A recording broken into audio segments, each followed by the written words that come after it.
దైవ సేవకుల ప్రార్థన, లోకల్ దైవ సేవకుల ప్రార్థన నిమిత్తమై రాయచోటి బేతేలు ప్రార్థన మందిరంలో దైవ సేవకులుగా మేము అందరం కలిసి వచ్చాము. సందర్భంలో ఆరంభ ప్రార్థన చేస్తున్నాం. ప్రేమల తండ్రి, మీకు స్తోత్రాలు.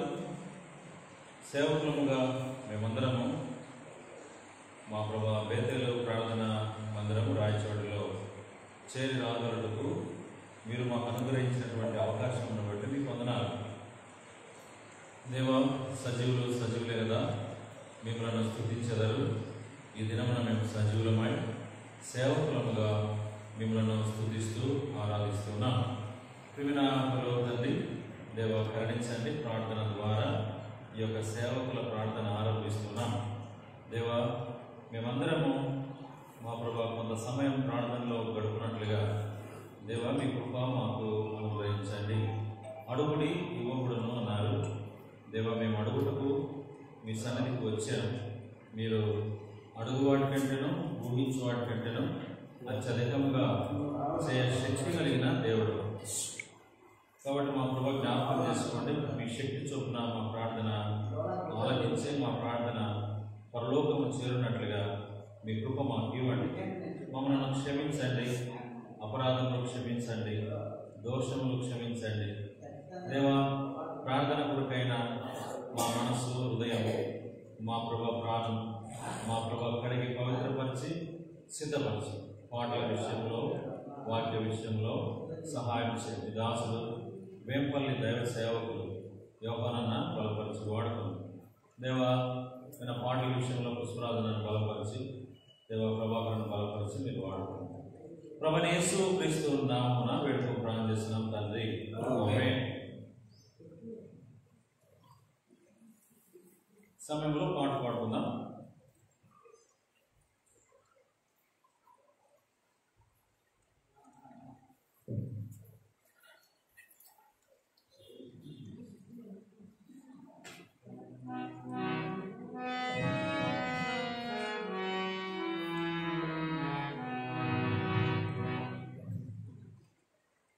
పాఠశాల జీవనితమైన పాఠశాల 675 జీవనితం నుండి పాఠశాల 675 పాఠశాల పుస్తకం 573.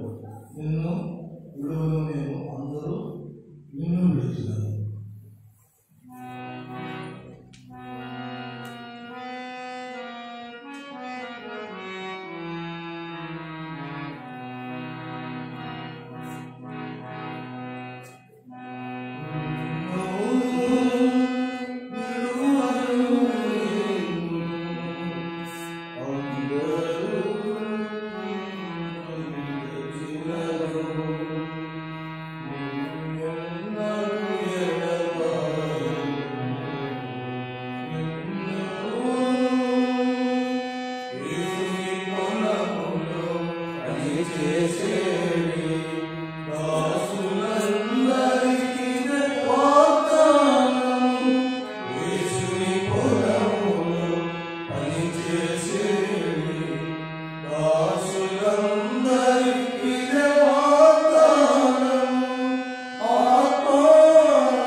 శివగీతంలోని పాట సంఖ్య 535. పాత పాట పుస్తకం 732. శివగీతాల నుండి పాట సంఖ్య 535. పాత పాట పుస్తకం 732. ఆనందించడము యెహోవాలో, అతిశయించడము ఆనందం.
సంతతి తెలియును జనముల మధ్యము ప్రసిద్ధి నందును జనములకు వారి సంతతి తెలియును జనముల మధ్యము ప్రసిద్ధి నందును యెహోవా శివ నిలిచిన జనమని యెహోవా శివ నిలిచిన జనమని ఒప్పుకొందురు చూచిన వారు ఒప్పుకొందురు చూచిన వారు ఆనందించెదము యెహోవాలో ఆనందించెదము భూమి మొలకను మొలిపించున్నట్టుగా భూమి మొలకను మొలిపించున్నట్టుగా కేకలో మొలచిన విత్తనము వలె భూమి మొలకను మొలిపించున్నట్టుగా తోటలో మొలిచిన విత్తనము వలె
ప్రార్థన కొరకై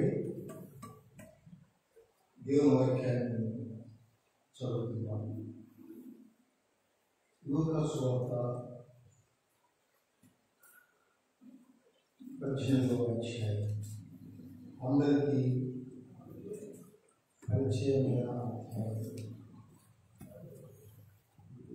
ఈ అధ్యాయంలో మొదటి నుంచి వచనంలో చదువుకొని కొన్ని తరాలు చూసుకొని ప్రార్థనలో ప్రదర్శిస్తాం. పరిచయమైనదే అలా అనుకొని మనము నిర్లక్ష్యంగా చదవకుండా భయముతో భక్తితో ప్రభువులతో మాట్లాడినట్టుగా ప్రార్థనలో చదువుకుంటాం. పరిచయ అధ్యాయం మొదటి నుంచి 7 వచనాలు మార్చి చదువుకుంటాం. ఉన్నవారమే మార్చి చదువుకుంటాం. లూకా సువార్త 18వ అధ్యాయం మొదటి నుంచి 7 వచనాలు చదువుకుంటాం. వారు విసుగక నిత్యము ప్రార్థన చేస్తున్నప్పుడు ఆయన వారితో ఈ ఉపమానం చెప్పెను. దేవుడి మనుషులను లక్ష్యపెట్టబడి న్యాయవాది ఒక పట్టణంలో ఉండేను. ఆ పట్టణంలో ఒక యోధుడు ఉండేది. ఆమె అతని ఎదురు తరచుగా వచ్చి నా ప్రతివాడికి నాకు న్యాయం తీర్చమని అడుగుచూ వచ్చాను. కానీ అతడి కొంతకాలం ఒప్పుకపోయాను. తర్వాత నేను దేవునికి భయపడి మనుషులను లక్ష్యపెట్టబడి ఉండేను. ఈ యోధురాలు నన్ను తొందరపెట్టుచున్నది కనుక ఆమె మాటికి వచ్చి గోజాడుతున్నట్టు ఆమె న్యాయం తీర్చునని త్వరలో తాను కలిగిను.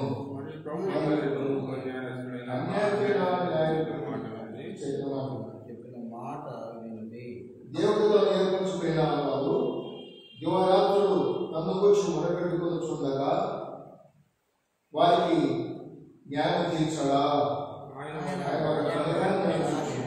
వారి విషయంగా శాంతం చూస్తున్నారని చెప్తున్నాను. ఆయన మనుషులు వచ్చినప్పుడు ఆయన భూమి మీద విశ్వాసం కనుగొన్న చదివిన వాక్యాన్ని దేవుడు దీవించుగా కుటుంబ ప్రార్థన ఏమైనా స్తోత్రము. ప్రార్థనలోనే కొన్ని అంశాలను మాత్రం గ్రహించండి. నిలబడిన దాసుల వ్యక్తులు మీరు కలిగిస్తే తప్ప ఏమి చెప్పలేని వాడు. నిలబడిన ఆకర్షణ మా మధ్య ఉంచండి. నిల్చున్న మా అందరికీ వినేక్షవి గ్రహించే మనస్సును గ్రహించండి. వివరాలు ప్రార్థించినట్టుగా ప్రార్థన భోజనాలకు సహాయం చేయండి. మీరు అభిషేకించండి, పవిత్రపరచండి, పాడుకోండి. యేసు ప్రభువునామమున ప్రార్థిస్తున్నాం తండ్రి, ఆమేన్. సేవకులుగా ఈ భాగము మనం చాలా పనిచేయండి. తర్వాత చాలాసార్లు ప్రార్థన కొరకై బోధించిన వారిని అయితే ఇక మనం చూస్తున్న భాగంలో 5వ వచనం ఇలాగ చదువుతున్నాం. ఈ యోధాలు నన్ను తొందరపెట్టుకుంటున్నది కనుక ఆయన మాటికి వచ్చి గోదాలు ఉన్నట్లు ఆయనకు జ్ఞాపకని త్వరలో తాను అనుకునేను. విధురాలు నాకు ఒక ప్రార్థన నేర్పింది. విధురాలు ఏంటంటే ఈ మనుషులు ఎలాంటి వాడు అని మనం చదువుతున్నామంటే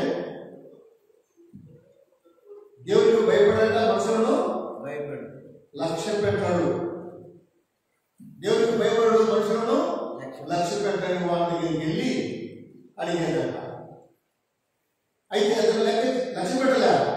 ఒక దినం అనుకున్నాడు ఈ దూరాలతో ఎందుకు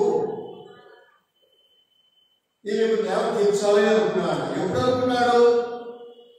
మాటికి ఈమె ఆయనకు వచ్చి భోజాలే కదా. అంటే నా తలం నేను నేర్చుకున్నది నేను ఎట్లా ఈమె గురించి అనుకున్నానంటే మాటికి ఆయన ఎందుకు వచ్చి ఆయన వచ్చినది తరచుగా ఆయన ఎందుకు వచ్చి ప్రార్థన సాయం చేయడం అడిగేది. దేవుడికి భయపడిన వాడు మనుషులు లక్ష్య పెట్టిన వాడు జ్ఞానం తీసేస్తానుకున్నాడంటే అని నా తలపు ఏంటంటే అతను ఎక్కడికి వెళ్ళినా కానీ ఆ యువరాలే జ్ఞాపకం వచ్చినట్టుగా ఈ అధికారి యొక్క ఆమె ఎంత ప్రవర్తించిందంటే, ఎందుకంటే ఇతడు ఎలాంటి వాడైనా కానీ నాకు న్యాయం చేయాలి కనుక నేను ఆయన యొక్క చాలా భయం కలిగి ఉండాలనుకొని చాలా విధేయత వెళ్ళి ఉండొచ్చు.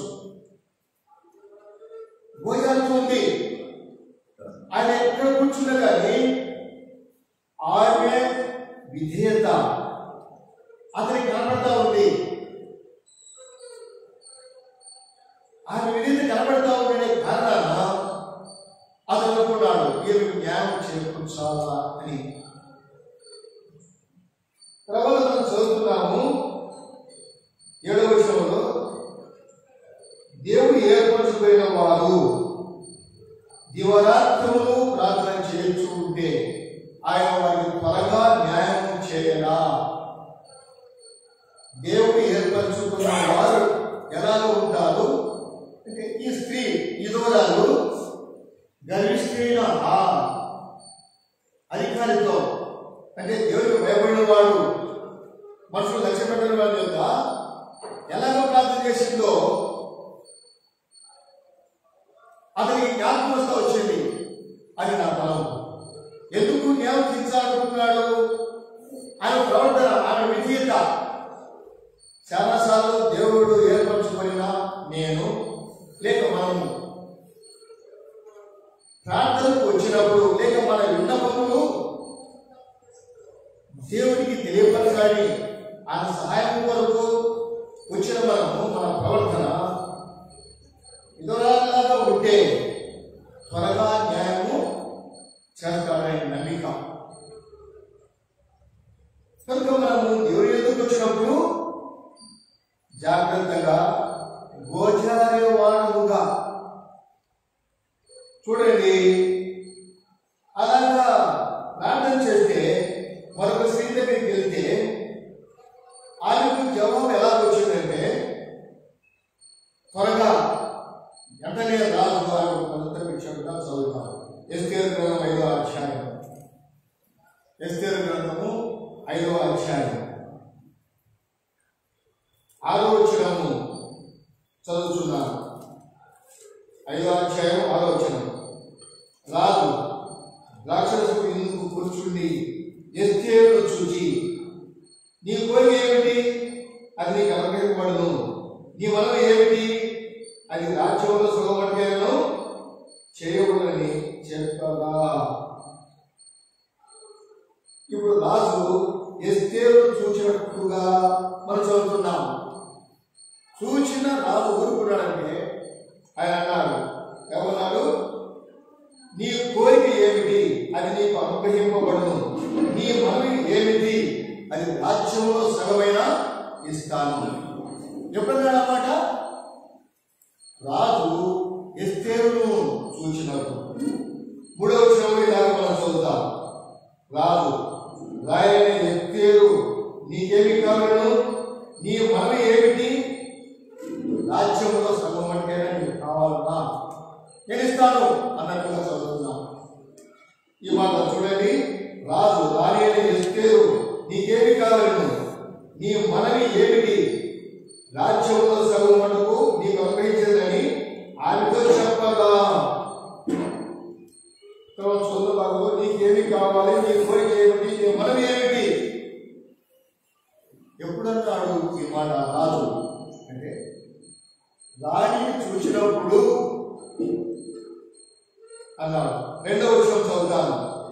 రాణి ఎస్తేరు ఆమెతో నిలబడి ఉంటా రాజు చూడగా ఆమె అతనికి దయ పుట్టెను. ఒక అవసరం కోసం వచ్చిన వారు అవసరం తీర్చేవాడికి ఎలా కనబడాలంటే ఎస్తేరులాగా లేక వివరాల్లాగా ఆ నిలబడి ఉంది. రాజుగా ఆమెను అతనికి దయ పుట్టించేది నిలబడింది. ఎస్తేరు రాజు చూసినప్పుడు రాజుకు దయ పుట్టెను అని మనం చదువుతున్నాం. విధేయత.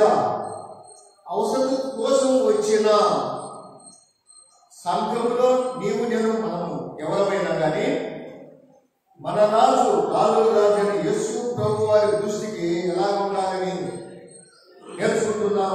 నేర్చుకుంటున్నానంటే దయ కలిగేదుగా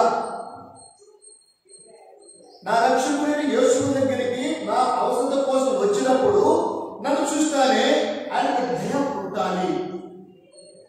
ఎన్నిసార్లు మనము ఆయనకు దయ పుట్టే వారముగా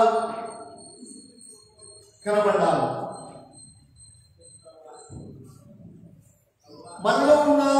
మనలో ఆయన పెట్టిన ఆత్మ మనకు వరిస్తూ వస్తాడు. గర్విష్ఠులుగా ఉంటామా, లేక ఆయన దేవుడు పుట్టించినంత విధేయతతో వచ్చి కూర్చున్నామా? ఆయన చూసినట్టుగా చాలా మంది ఉన్నారు. ఆయన ఎస్తేరును చూశాడు. ఎస్తేరును చూచి రాజధానము ఆయన వైపుకు చాపాడు. ఎందుకంటే దైవకుడిని పెట్టిన రాజు ఊరుకోడు. రాజధానం ఆయన వైపు ఎక్కించాడు. ఎస్తేరు దేవుడికి వచ్చింది మనకు సేవకులుగా లేక క్రైస్తవులుగా బాగా తెలుసు. తన జాతి వారిని రక్షించిన కొరకు, వారి ప్రారక్షణ కొరకు రాజుకు విన్నవించుకోవాలని చాలా వరకు మనము ఆపదలో ప్రాణ హానిలో మరణానికి మాత్రుడైన వారి నిమిత్తమై రాజు దగ్గరికి వచ్చి నిలిచి ఆయన చూసినట్లుగా మనం సిద్ధపరచుకునే వారుగా ఉన్నామా? అలా ఉంటే వెంటనే రాజు ఎస్తేరును చూసి నీకేమి కావాలి, నీ మనవి ఏమిటి, నీ కోరిక ఏమిటి? 7వ అధ్యాయంలో చూద్దాం. మరొక మాట చూడండి, 2వ వచనంలో, 7వ అధ్యాయం 2వ వచనంలో ఎస్తేరు గ్రంథంలో ఈ మాట చదువుతాం. రాజు ఎస్తేరు రాణి, నీ విజ్ఞాపన ఏమిటి, అది నీకు అనుగ్రహింపబడును. నీ మనవి ఏమిటి, నీ విజ్ఞాపన ఏమిటంటే ఈమె విజ్ఞాపన చేసేదిగా ఎవరి కొరకు? తన జాతి వారి కొరకు. అయితే ఈమె క్రయం చెల్లించిన రాణి అయింది. క్రయం చెల్లించి రాణి అయింది. ఊరికే కాదా? మనం చూస్తాము లేఖనంలో 2వ అధ్యాయము 8వ వచనంలో ఆమె రాజదృష్టికి దయ పొందినదానిగా కనపడకు ఓటలిగా ఏం చేసిందంటే 2వ వచనంలో ఇలాగ మనం చదువుతాం. 2వ అధ్యాయం 8వ వచనం. రాజాగ్రహుడు అతని నిర్ణయమును ప్రచురం చేయబడి కన్యకులు అనేకులు దోషాలు కోటకు పోగు చేయబడి తెగే వశములకు అప్పగింపబడగా ఎస్తేరును రాజు యొక్క నగరునకు తేబడి స్త్రీలను కాయు హెగే వశములకు అప్పగింపబడెను. బాగా గమనిద్దాం. మొదటిసారిగా నీ పదం ఏమిటి, నీ కోరిక ఏమిటి, నువ్వు ఎందుకు విజ్ఞాపన చేస్తున్నావని రాజు అనకు మునుపు ఈ ఎస్తేరు ఏమైంది అంటే హెగేకు అప్పగించుకున్నది, అప్పగింపబడింది. హెగే అంటే ఇది నా తలంపు. హెగే అంటే అతను కీడు చేసేవాడు కాదు. స్త్రీలకు కానీ పురుషులకు కానీ రాజు దగ్గర ఉన్న వ్యక్తి నపుంసకుడు, మన భాషలో కీడు చేసేవాడు కాదు. అతనికి అప్పగించుకున్నాడు. నా తలంపు పరిశుద్ధాత్మ దేవుడు ఎవరికి ఏ చెడు చేయటకు మనకు ప్రేరణ కలిగించాడు. మరి మనము ఎస్తేరు ఏ విధంగా హెగేకు అప్పగించుకున్నదో అలాగున పరిశుద్ధ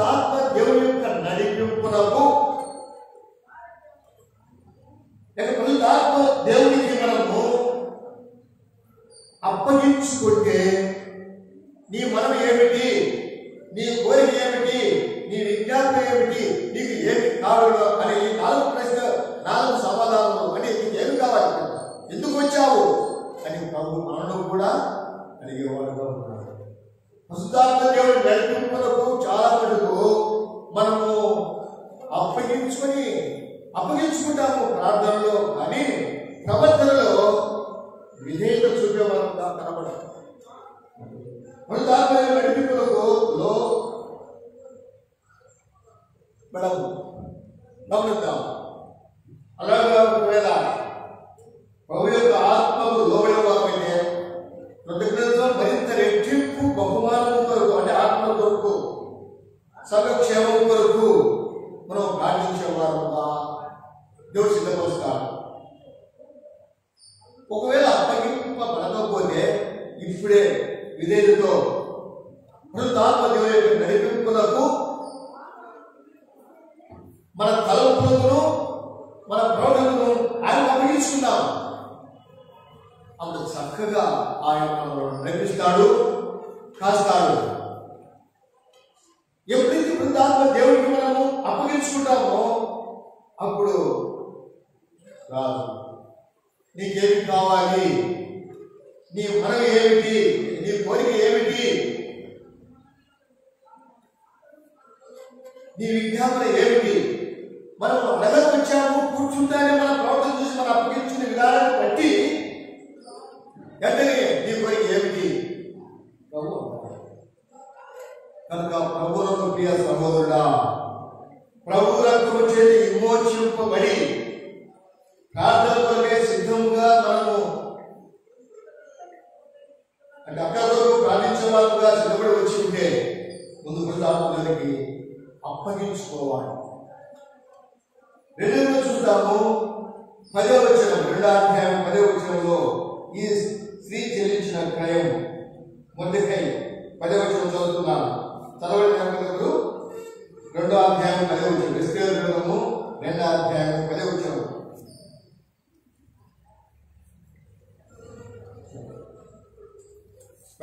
మొర్దెకై నీ జాతిని నీ వంశమును కనపరచకూడదని ఎస్తేరుకు ఆజ్ఞాపించబడిందెను, కనుక ఆమె తెలుపలేదు. ఎవరికి వృద్ధాత్మ దేవుని యొక్క నడిపింపులకు అప్పగించుకుంటారో వారికి కొన్ని సూచనలు వస్తాయి, కొన్ని కండిషన్స్. మనం చదువుతున్నాము, నీ జాతి, నీ మతము, నీ కులము ఎవరికి చెప్పకూడదు. ఒక సందర్భంలో నేను ఒడిపెట్టలో సేవ చేస్తున్న దినములలో ఒక ఆయన వచ్చాడు. అలా మీరు పరిచయకు గుడ్ ఫ్రైడేకి పలానా స్థలంలో మీరు వెళ్ళాలి. అదే కదా మీరు చెబుతున్నారు. తిమోతి కలపలో ఉన్నాం పరిచయం చేస్తూ. ఆయన చెప్పాలి కదంటే నేను ఆయనకు తెలియపరుచుకుంటాను, మీరు పలానా స్థలానికి వెళ్ళాలన్నారు. ఒకవేళ ఆయన చెప్తే ఆ స్థలం నాకు తెలుసు, ఆయన చెప్పిన స్థలము నాకు తెలుసు, నాకు అర్థమైంది. ఎందుకని అలాగా అంటున్నామంటే ఆయన అన్నాడు, ప్రభువు నన్ను క్షమించుగాక ఈ మాట. ఒకవేళ ఆయన ఆశకాలంలో ఉంటే, దేవుడికి ఆశకాలంలో ఉంటే ఆయన అన్నాడు, అందరూ వాళ్ళకే చెప్పుకుంటున్నారు, మా వాళ్ళకు చెప్పలేదన్నా అన్నాడు. అంటే ఆయన ఆశ ఎలా ఉన్నదంటే చాలా మంచిది, మంచి వ్యక్తి. ఆయన తండ్రి దేశంలో బాధ్యులుగా నమ్మకంగా ఉన్నవాడే బాలరెడ్డి అంటే తన కుమారుడు ప్రసాదరెడ్డి నాకు ఈ మాట చెప్పింది.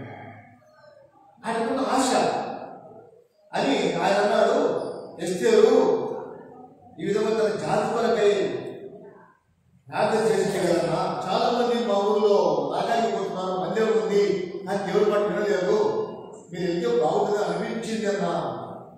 తిమోతిగా వెళ్తానన్నాను, అక్కడికి వెళ్ళాను. ఆయన ఆశ మంచిదే, కానీ నేను వెళ్ళిన తర్వాత ఆయన ఫోన్ చేశాడు.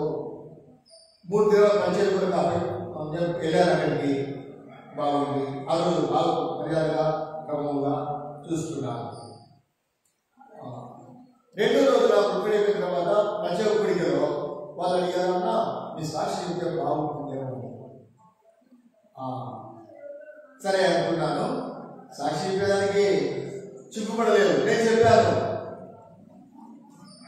వాళ్ళకి గోటూరు సమీపంలో మాది ఉండవల్ల సాక్ష్యం అంటే తప్పనిసరిగా మా మండలము, మా గ్రామం, మా తల్లిదండ్రుల పేరు చెప్పాలి. నేను సాక్షి చెప్పిన తర్వాత వారు సాయంకాలం నా మంచము తీసేశారు. నా పోయిన పదార్థాలు పెట్టుదలో మంచిగా చేయడంలో తేడా వచ్చింది. మధ్యాహ్నం ఉదయం సాక్షి చెప్పిన తర్వాత మధ్యాహ్నమే ఇదంతా కొంచెం విషయం తీసుకోమని ప్రత్యేక గది పంపినప్పుడు ఆ గదిలో ముందు మంచము, పరుపు ఇన్ని ఉన్నాయి, నీళ్ళ బట్టలు అన్నీ ఉన్నాయి. సాక్షి చెప్పాడు వెళ్ళే కొద్దికి అవన్నీ తీయబడ్డాయి. ఇక నేను పులివెందులకు వ్యవసాయం అనుకుంటా ఆ పులివెందుల సేవకుడికి చెప్పాను. ఆయన కొంచెము కోపం తెలుసుకొని బ్రదర్ నేను రేపు మంచిగా చూపిస్తాను, వెళ్ళిపోండి అక్కడ నుంచి అన్నాను. నేను సరే మంచిగా గురించి పోవడం మంచిది కాదు కదా అని అన్న, నేను ఉండేదన్నా వెళ్ళేదంటే మీరు పోవడం మంచిదన్నా మీరు అన్నారు. అక్కడ ఉన్న స్థానికులు పోవడమే సరే అంటే ఎస్ఏం గారి లేదు తన జాతికి చెప్పదన్నాడు. ఆమె చెప్పలే, తన జాతి, తన కులము, తన మతం చెప్పలే. ఇది అప్పగింపబడినారు, అప్పగింపబడిన స్త్రీ. చాలా మంది యేసు ప్రభువుని రక్షకుడిగా అంగీకరించి కూడా తనలో ఉన్న ఆశ తన జాతిలో రక్షణ పడాలనేది చాలా మంచిదే, కానీ ఈ విషయం బయట పడకూడదు. ఇప్పుడు నేను ప్రభువుని అనుకున్నాను, ప్రభు దాసులను, ప్రభు బిడ్డలను మరి చాలా మంది చూశాను. వారి కుల గర్వమే లేకుండా దీనంగా పరిచయం చేసే కూడా చూశాను. ఎందుకంటే వారు అప్పగించుకున్నవారు. ఇవి రెండుగా తన జాతి గురించి ఎక్కడా చెప్పలే, ఎప్పుడూ చెప్పలే. వృద్ధాత్మకు అప్పగించుకోవడం అంటే సులువైన మాట కాదు, కానీ ఆ మాట చెప్పకుండా ఉండడం అంటే చాలా కష్టంగా అనిపించింది నాకు. మూడవదిగా 10వ వచనంలో చదివితే 10వ వచనంలో ఇలాగ చదువుతాం. ఆయన చెల్లించిన ప్రేమ చదువుతాడు. ఎస్తేరు 2:15 మొర్దెకై తన కుమార్తెగా స్వీకరించుకున్న తన పిల్లదైన అబిహాయిలు కుమార్తె ఎస్తేరు రాజులకు ఎదుటకు బంధు వచ్చినప్పుడు శ్రీలంకాయు రాజు యొక్క సండుడైన హేగే నిర్ణయించిన అలంకారం కాగా ఆయన ఏమీ కోరలేదు. హేగే నిర్ణయించిన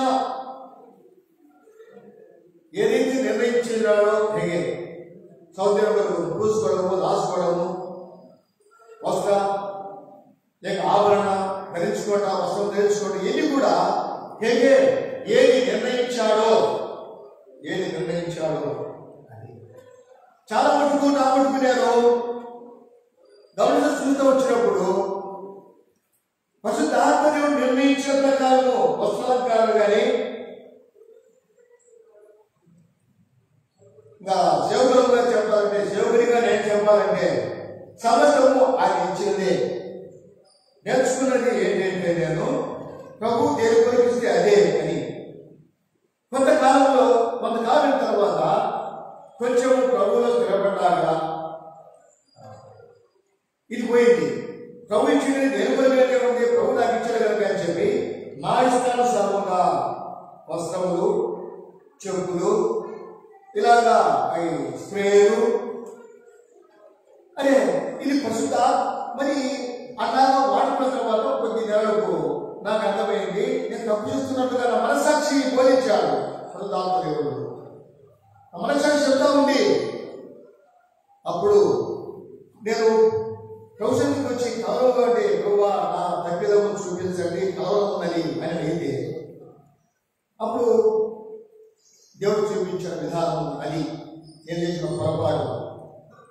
సరే, ఇది దేవుడికి ఆయుష్కారం లేదు, ప్రభువా మీకు ఇష్టం కాకపోతే నాకు వద్దు అని చెప్పి దాన్ని ఆయుష్కారం తీసుకోకుండా మీరు ఏది పంపిస్తే దానికే వాడుకుంటాను. హేగేకు అప్పగింపబడిన ఆస్తి, హేగే ఏమి సహాయిస్తాడో ఏమి చెప్తాడో దానినే ఏమి తనపై దాన్ని ఏమి పోలే అంటే తన కోరికను చంపుకుండా చేస్తే. చాలాసార్లు సేవకునిగా మనము మన కోరికలను చంపుకోవాలని వృద్ధాత్మ దేవుడు బోధిస్తున్నాడు. ఎందుకంటే నీ కోరిక ఏమిటి, నీ మనవి ఏమిటి, నీకేమి కావాలనో నీ విజ్ఞాపనం ఏమిటి అని మనం దేవుడు అడిగినప్పుడు ఇష్టంలాగా మనం ప్రేమ చెల్లిస్తే తప్పనిసరిగా దేవుడు తాను ఏర్పరచుకున్న వారికి మరి త్వరగా న్యాయం తీర్చడా. కనుక ప్రభునందు ప్రియ దైవ సేవకులా, మనము లోక సంబంధమైనది ఏమి కోరకూడదంటే ఆత్మీయ సంబంధమైనది, ఆత్మల కొరకు మనము కొనచ్చు. అలాగని వస్త్రాలంకారము శ్రేష్టము ఉండకూడదని కాదు. అంటే వృద్ధాత్మ దేవుడు అంతకంటే శ్రేష్టమైన మనకి ఇస్తాడు. తప్పకుండా దేవుడు ఆ కార్యం చేస్తాడు. అప్పగించుకొని లోక సంబంధమైన కోరికలు చంపుకొని ఏకే నిర్ణయించింది తప్ప, అంటే వృద్ధాత్మ దేవుడు నిర్ణయించిన ప్రకారమే నడుచుకున్నట్టుకు సిద్ధపడాలి. అప్పుడు ఏమి నీ కోరిక, ఏమి నీ మనవి, నీకేమి కావాలను, ఒకవేళ మనలో నీకు ఏమి కావాలని దేవుడే ఒక వచనం ద్వారా లేక ఒక స్మరణిస్తే ఏం చేస్తాం? శక్తికి మించినవి అడుగుతాం. నేనైతే నా కెపాసిటీకి మించినవి అడుగుతా. అది అన్నాడు కదా, ఏమి నీకు కావాలంటే సరే ఇంకా మళ్ళీ ఇల్లు చేయించింది, మళ్ళీ పెట్టింది, మళ్ళీ ఇల్లు చేసింది, మళ్ళీ ఏర్పాటు చేసింది. చివరికి ఏమైందంటే యూదుల ప్రాణక్షేమం కాదు. వారు సంపదగా ఉంటున్నారు, ఇది శాసనం తయారైపోయింది అంటే వారి రక్షణ కొరకు. మన కోరిక సంఘములో ఉన్న పరిశుద్ధుల క్షేమం కొరకును మరియు వస్తువు రక్షణ వారి కొరకును ఎక్కడ రక్షణ సువార్త ప్రకటింపబడలేదు. మనల్ని ఎందుకు నిర్ణయించుకున్నాడు దేవుడు, ఎందుకు ఈ ప్రాంతంలో పెట్టాడు అని గమనించి మనం ఉన్న పరిసర ప్రాంతంలో ఎక్కడ సువార్త ప్రకటింపబడలేదో భయపడక ఆత్మీయ చూపించిన స్థలానికి వెళ్ళి ధైర్యంతో శిలువ జెండా ఆయన శిలువ బల వృద్ధాలను ప్రకటించాలి. వద్దంటే బలవంతంగా వెళ్ళిపోవాల్సిందే. వారు వద్దు అన్నంత వరకు ఆ ప్రాంతంలో వారి ప్రాణ రక్షణ కొరకై సువార్త చేస్తున్నామా? ఈ ఆత్మదేవుడు ఏంటంటాడు? శరీరం ఉద్రేకంతో కాదు, అప్పగించుకున్న తర్వాత మన కోరికలు చంపుకున్న తర్వాత ప్రభు నడిపిస్తా వస్తాడు. ఆ మార్గంలో ఒకవేళ మనకి ఏ స్థితి ఎదురైనా సరే, ఎట్టి పరిస్థితులు వచ్చినా సరే, అది దేవునికే మహిమ కలుగుతుంది. ఒకవేళ జరగకూడదంటే మనం క్రీస్తుకు సాక్షులుగా ఉంటాం, ప్రభుకు సాక్షులుగా ఉంటాం. లేదు ఆత్మలను ప్రభువుకు సంపాదించుకున్న ఐశ్వర్యవంతులు అవుతాం.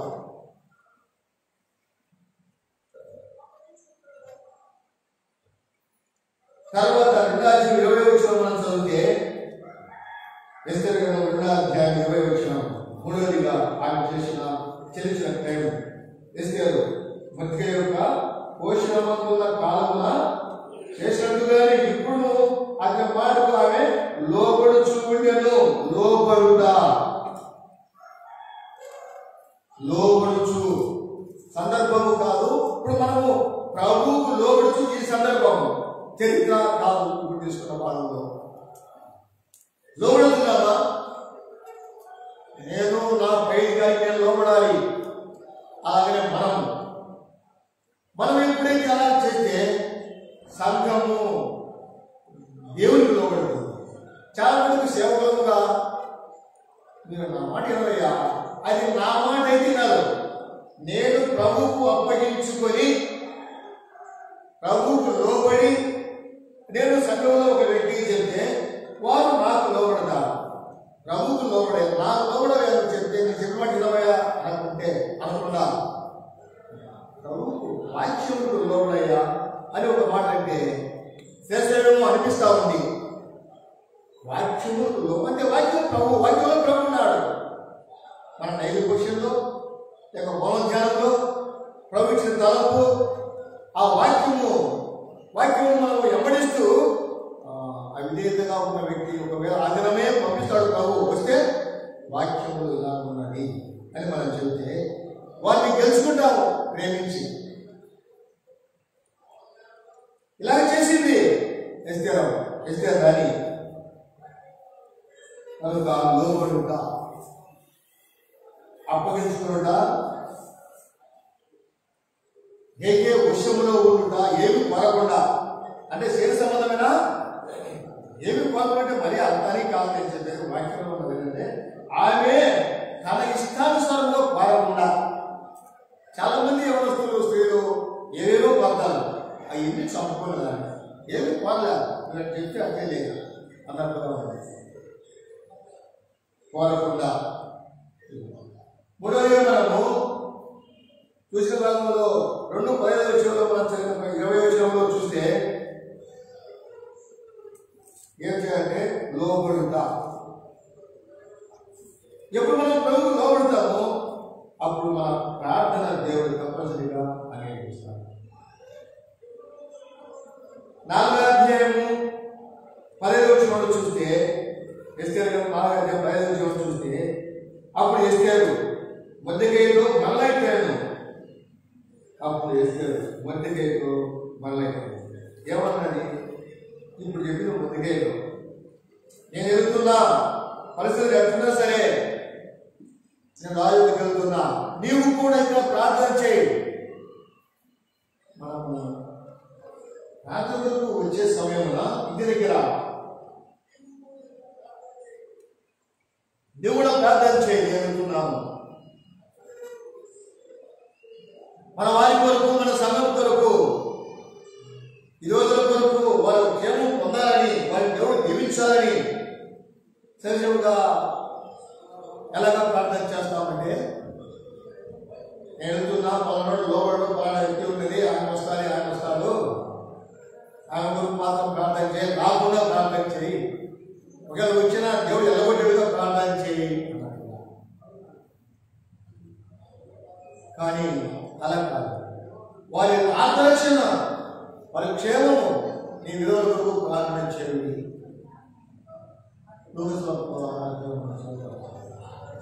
కనుక మన ప్రార్థనలో ఈ విధంగా ఉంటే మనకు దేవుడు తప్పనిసరిగా సహాయం చేస్తాడు. కనుక ప్రభువును ప్రియ సహోదరుడా, మధ్యాహ్నం అవుతున్నది. ఈ సమయంలో మనం చేయవలసిన ప్రార్థన విధవరాలు ఏ విధముగా ప్రార్థన చేస్తూ వచ్చింది. ఆ అధికారులు 18 మనం చదువుతూ వచ్చాము. అసలు మనుషులను లక్ష్య పెట్టిన వాడు, దేవుడికి భయపడిన వాడు ఏం జ్ఞానం చేయాలంటే అతను ఎక్కడ ఎంతమందిలో కూర్చొని ఉన్నా ఏం చేస్తానే కానీ విధవరాలు వీరత్వము, విధేయత అతని కళ్ళ కనబడతా ఉంది. అందుకే దేవుడు జ్ఞానం చేయాలనుకున్నాడు. మరి ఏర్పరచుకున్నా, మరి దేవుడు ఏర్పరచుకున్నా ప్రజలకు లేక మనకు మీకు అనుకున్నగా న్యాయము ఏర్పరచుకున్న వారు ఎలా ఉన్నారు? చివరిగా ఒక వచనం చదివి ముగిస్తాను. ప్రకటన గ్రంథము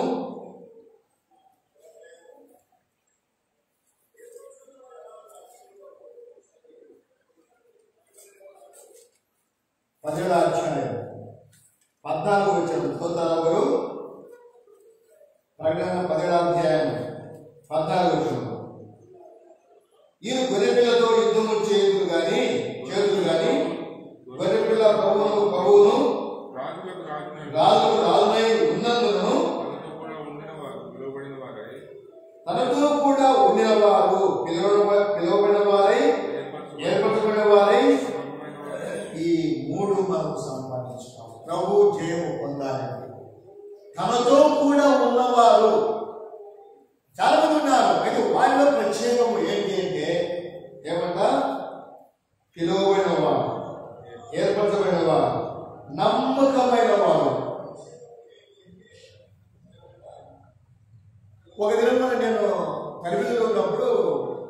మా కుటుంబ ప్రార్థనలో మాతో ఉన్న మాకు ప్రభు అనుగ్రహించిన అధికారి ఆయన కుటుంబ ప్రార్థన చదువుతూ నమ్మకముగా ఆయనతో కూడా ఉండాలి, ఏర్పాటు ఉండాలి, నమ్మకంగా ఉండాలి అన్నాడు.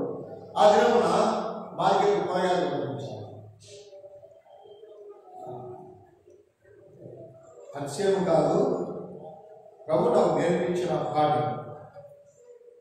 కూరగాయలు మార్కెట్కి వెళ్ళి తీసుకొని వచ్చాను. 20 రూపాయలు అయినాయి ఆయన చెప్పిన కూరగాయలు. 94 అయిన తర్వాత అక్కడ 21 రూపాయలు బిల్లు, అది ఇచ్చింది 20 బిల్లు తీసుకొని వచ్చాను. తప్పకుండా బిల్లు పెట్టాలి. తీసుకొని వచ్చి ఆయనకి ఇచ్చాను. తప్పకుండా నేను ఇచ్చింది ఎంత నీకు అన్నాడు. 20 రూపాయలు. బిల్లు ఎంత అయింది, నువ్వు ఇచ్చావా అన్నాడు. లేదన్నాను. మరి ఆయనకి ఎట్లా అంటే ఆయన తీసుకోలేదన్నా మరొక మా తెలుసుకో మీరు అన్నాడు. అట్లా కాదు, నువ్వు ఇచ్చావా, నేను ఇయ్యా. మరి 20 రూపాయలు తీసుకొని రావచ్చు కదా.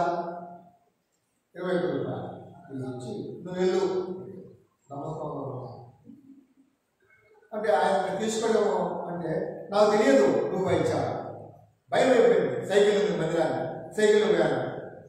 ఏంటి సార్ మళ్ళా తీసుకొని రావాలి 1 రూపాయ ఉండిపోండి అంటే నాకు వద్దు, నువ్వు తీసుకో రూపాయ. తనతో నమ్మకంతో చూస్తాడు దేవుడు. అంటే చూసేది కాదు, కానీ ఆయన సాతానుపై జయము పొందాలి అంటే పిలువబడాలి, ఏర్పాటు ఉండాలి, నమ్మకంతో ఉండాలి. ఈ 3 నేను కలిగినప్పుడే నా ప్రభు గెలుస్తాడే తీర్మానంతో ప్రార్థన చేయాలి. నేను ఒక్కరిపోవడం కాదు, మనం అందరం కూడా కనుక ఇదోదాని ప్రార్థన నిష్కరించిన ప్రయోగం చూస్తున్నాము. పిలువబడాలి, ఏర్పాటు ఉండాలి, నమ్మకంగా ఉండాలి. ఈ 3 ప్రభు సంపూర్ణంగా మనలో స్థిరపరచాలి. అప్పుడే ప్రభు విజయం పొందుతారు. దేవుడి వాక్యాన్ని దీవించి ఆశీర్వదించుకున్నాక ప్రార్థన చేసుకుంటాం.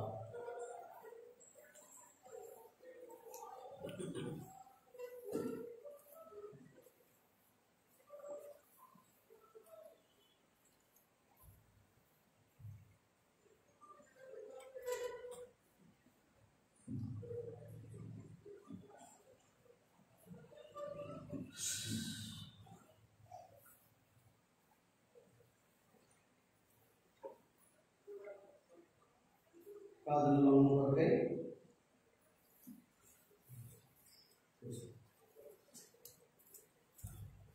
ఒక పాట పాడుతుంటాం. ఆ పాట పాడేటప్పుడు మనం రాయండి. మనం ప్రార్థనలో ఏకీవిద్దాం. ముందు ప్రార్థన చేసుకుని ఇస్తాను. ఆ పాట పాడేటప్పుడు ప్రార్థనలో రాసేయండి.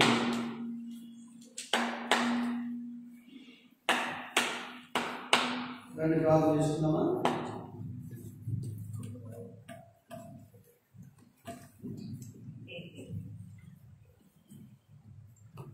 మా తండ్రి, మీ అనాదికాల సంకల్పముకై, మీ ఏర్పాటుకై వందన స్తోత్రం చెల్లించుకుని ఆరాధిస్తున్నాం. ఆ బీద వివరాలు మాటికి ఎలాగున ఆయన అన్యాయస్తున్న న్యాయాధిపతి దగ్గరకు వెళ్ళి బ్రతిమానులతో అన్న విషయాన్ని జ్ఞాపకం చేస్తూ వచ్చారు.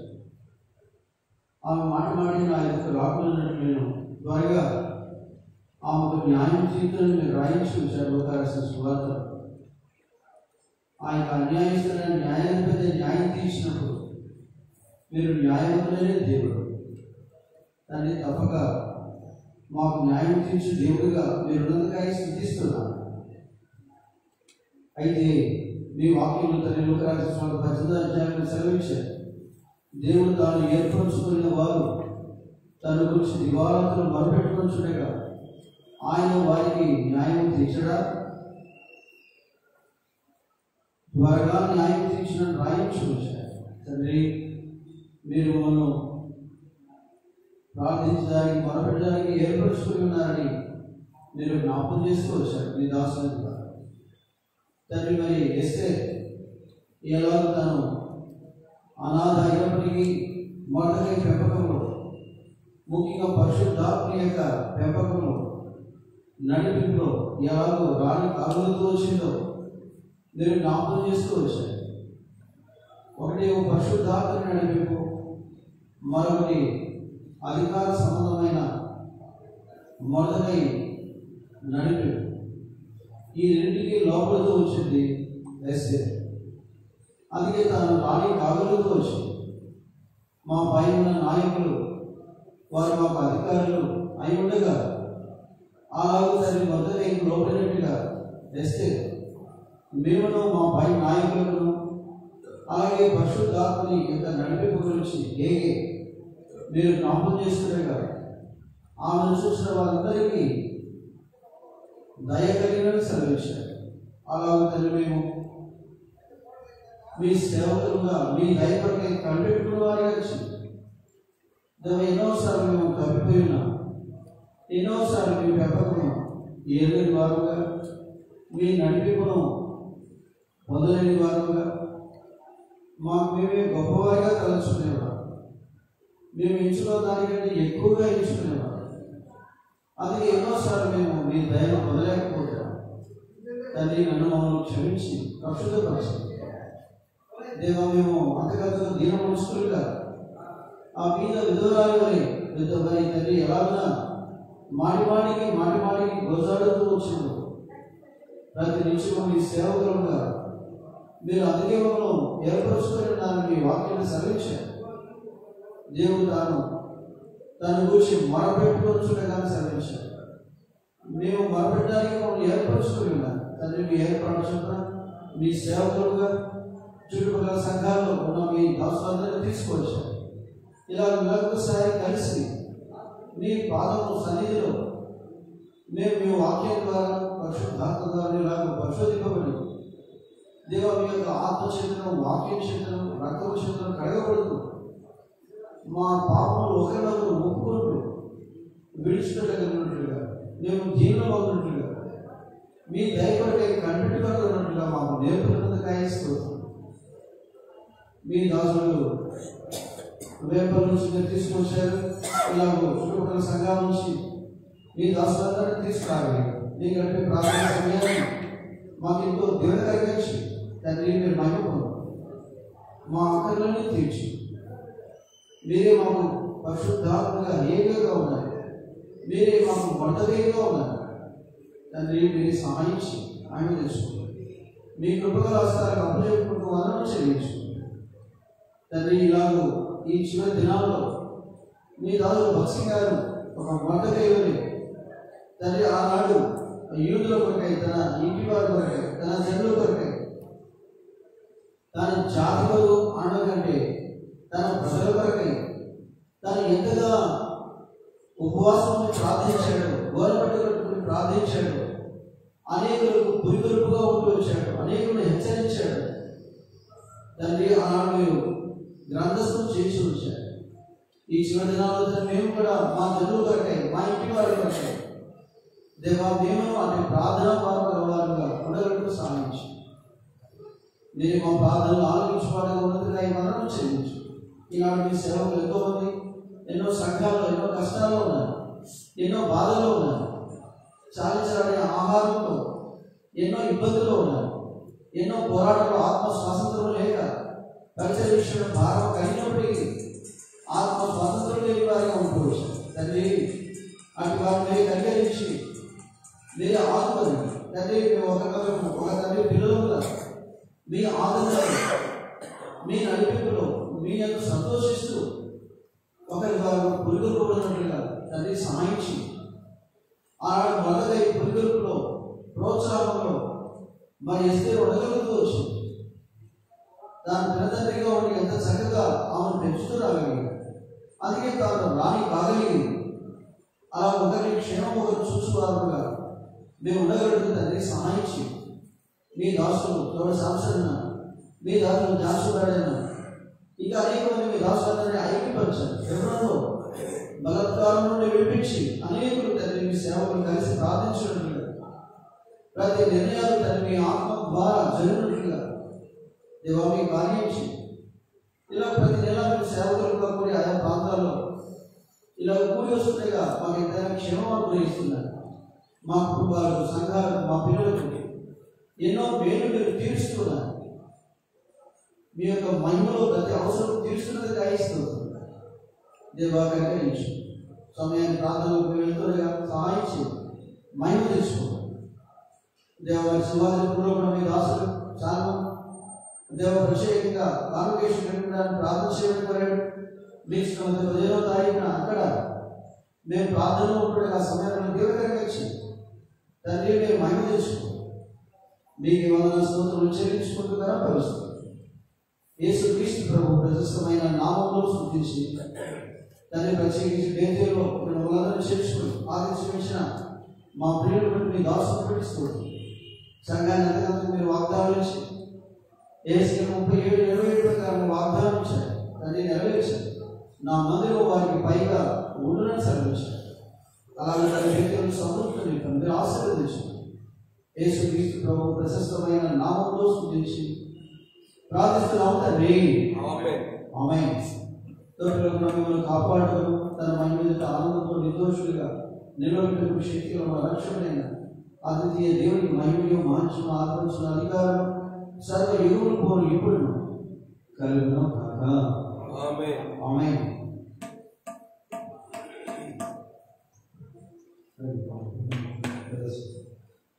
సీయోను వాసులారా అన్న ఆ స్థానంలో బేతేలు వాసులారని పాడుతాం. 446 బేతేలు వాసులారని పాడుతాం. మొదటి 2వ చరణము అందరూ తీసుకున్నారా? ప్రార్థన